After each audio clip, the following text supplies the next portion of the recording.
So when he says to Nicodemus, you need to be born again, and Nicodemus is totally puzzled, would that we would be puzzled as well.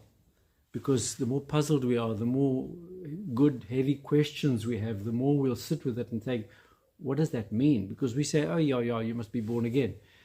But when you actually come down to it, you realize that there's actually something there that is very deep and very challenging to us, because it's like a question that doesn't have an answer. It's a bit like a koan. It's like, yes, but you must be born of the Spirit. Okay, yeah. So what does that look like? You must renew your mind. Yeah, good idea. But what am I left with? What do I trade something for something? Do I, what's really going on? And I was thinking how we're so much part of the system that we almost are protagonists of the system. We sustain the system because it depends on us and we depend on it. It feeds us, it nurtures us, it houses us, it protects us, it gives us everything we need. I've told you a number of times how it felt sailing out of Hout Bay and watching the system disappear into the dusk, and suddenly realizing we were sort of like going through a cloud out of our world into another world. But we're in it, and we sustain it, and we actually we need it to function, because without it we wouldn't be able to function. So it's like a symbiotic relationship that we have with our world, and so it's not likely that we would challenge it or really question it in any real way. I mean, sure, there are lots of things we'd like to do, a bit of this or a bit of that, but in terms of our orientation, we're actually the sustainers of our world. We can't say that's the world out there and I'm separate from it.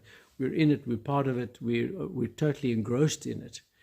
So when we start asking ourselves, what is my relationship with this, and what is my relationship with my true self, it leaves us hanging, because there basically isn't one. There isn't one. The world doesn't have a relationship with our true self. And if we are totally involved in the world in terms of our sort of symbiotic relationship, we can't exist without it. So to withdraw from it actually is just an idea. It's not a reality. Talking about what does it look like to be in the world but not of it? What part of it do you allow in, and what part of it do you keep out? I was thinking how, imagine for a moment that you work for a big company, and you're a very skilled somebody or other, accountant, whatever you are. And in this company, you're doing a good job, and the company's doing well, it's thriving, they're paying you well, they're rewarding you well, everything's going well. And then you start realizing one day that there's some figures and books, invoices and things that are starting to look a bit suspect. And you start wondering why, because they don't make sense, and you dig a bit deeper and you realize that there's something going on, something fishy. And you scratch a bit deeper and you start getting a little bit more worried and even maybe alarmed, because you realize there's a whole lot of scamming going on, and there's a whole raft of corruption that's sort of part of what you're doing, and it's all nicely covered up, but you're actually very involved with it because what you're doing is really engaging with it.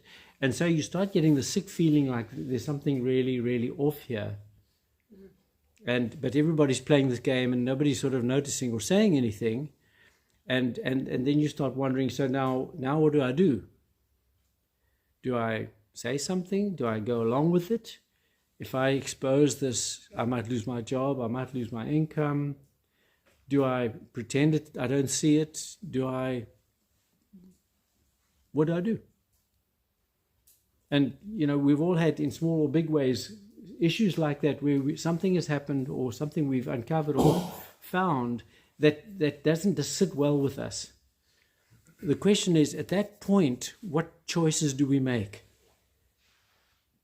Because that's really the key between our movement. Because in facing the world, we are totally invested in the world, and in a way we are complicit with the world.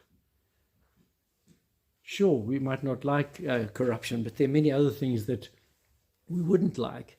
And at what point do we actually feel uncomfortable? I remember when we were in Florida, there was a big hoo-ha going on because Disney was having T-shirts made for children for Disney World in Haiti, and they were paying like 20 cents a T-shirt or something ridiculous. And people were up in arms saying, how can people survive on 20 cents a T-shirt when you're selling them for $10 or $2 or whatever it was? But it was a big...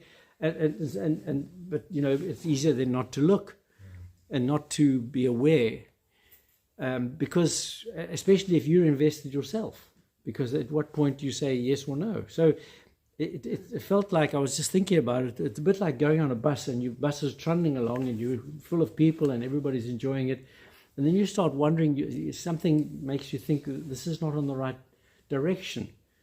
And you're not sure if it's on the right direction or not. And you ask around and you start feeling like there's something wrong with the direction this bus is going. And again, what do? Do you stop the bus and make a big hoo-ha? Do you just go quiet and hope it just comes out at the right place? When that feeling comes up in you, what is your relationship with that feeling? Because it's going to be small. It's going to be a sort of a niggle and a nag. But it's there that we're needing to almost engage, because it's very easy to brush it aside,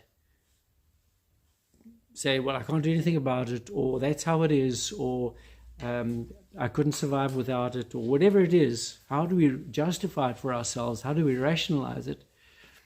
How do we relate to it? Because in that place, it's almost like we're being brought to a point of decision. And I think God never hammers us with our choices. He sort of invites us. And so it's a very fine thread, a fine line, a fine intuitive sense that there's something that needs to be different. Because what tends to happen when we don't take that choice, when we don't, we tend to accommodate and become and stay in with the system. The system is very big. And we don't know ourselves outside of that system. So it's almost like threatening our very existence. And when Jesus says you need to die, it's a strong statement. He doesn't say just pretend or just try harder, or he says leave. He says separate. And so that inkling is going to bring us to a point where we need to make a more dramatic decision. And I'm wondering what we do with those decisions in the passage of our lives. Because at some point that feeling, that inner discomfort or that inner felt sense gets to a point where it brings us to a head. And then if we dismiss it, it slowly fades. We accommodate it. We get on with it. We compensate for it, and we get on with our lives. And 99% of people do that. And they're always wondering. They're always feeling like, if they're questioning, it feels like there should be more to life, or is this all life is about? Remember that song? If this all is all there is, let's break out the booze and let's start dancing. Because what are we living for? If we're not living for something beyond what this is, what are we really living for? And so it's almost like we're needing to have that awareness, because it's going to come as a very still, small voice in our being. God will never threaten us or bludgeon us or hammer us with our choices. He gives us a choice, and it's a bit like walking through a supermarket or going to a buffet and just sort of getting a sense of what do I really want? What do I actually want? And the problem is that for many people, life becomes a mediocre passing of life, passing of time. It's never. Jesus uses so many examples. He says, sell all the little pearls and buy the one big one. Get rid of all the little stuff and buy the one field of great worth, of treasure. But in the small decisions, in the small choices, we need to be so discerning, because, as I said, our mind talk is really invested in keeping the world in partnership, because that's what gives us power, influence, all that we have, all that we engage. It gives us everything. And so to consider moving from it, or even challenging or questioning it, we need to build up enough ego strength, and ego separate from the mind talk strength, to actually begin to say, no, I don't know why, but I'm not going that way. I need to go this way. And we each need to come to a point of decision where those inklings actually become places where we start to say, this is what I'm going to do. And wherever it is in your life, it will be there. And hopefully sooner rather than later, because the longer one leaves it, the more one accommodates and accommodates and accommodates until eventually it doesn't come anymore. One is just, goes flat in terms of one's choices. Oh, I've got to pay the bond, I've got to do this, I've got to do that. And we feel we have no choice. The choice is always with us. But it will always be something that challenges us in a deeper place than just deciding, whether to go this way or that way. And so why I'm bringing it up is because we can talk a lot about mind talk. We can talk a lot about our formation. But in a way, and I've mentioned this as well, if we're not in ourselves coming to places of decision, the very things we're learning becomes the things that block us from making good decisions. Because the worst is to know and not to have chosen. And so it's like, yeah, it's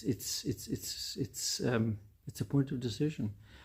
And I was reflecting on it. It's not like we're throwing everything out, because all the skills we've learned, the world has taught us a lot of good skills. And I said earlier, we're very skilled.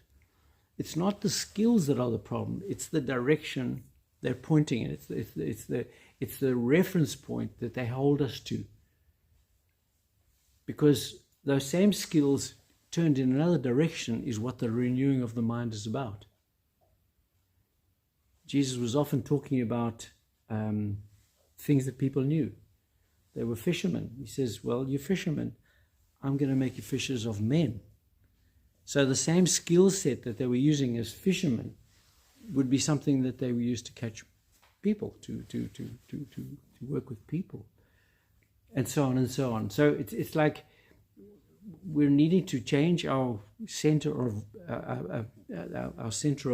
our pivot, and begin to see our reference point as coming from another direction, because when we start seeking for our true self, we're not going to get the same rewards that the world gives us. Being in the world but not of it, it's not easy. It's not easy, simply because the world knows what it wants and what it offers, and it doesn't like people who show it up for what it is. And often that's why people hate you, because you're making choices that are real, where they actually don't want to make choices that are real, and they object to the fact that you're showing them up for what they're doing. And, they hated Jesus, they will hate you because of those choices. So it's easy to talk about, but more difficult to make a choice about it.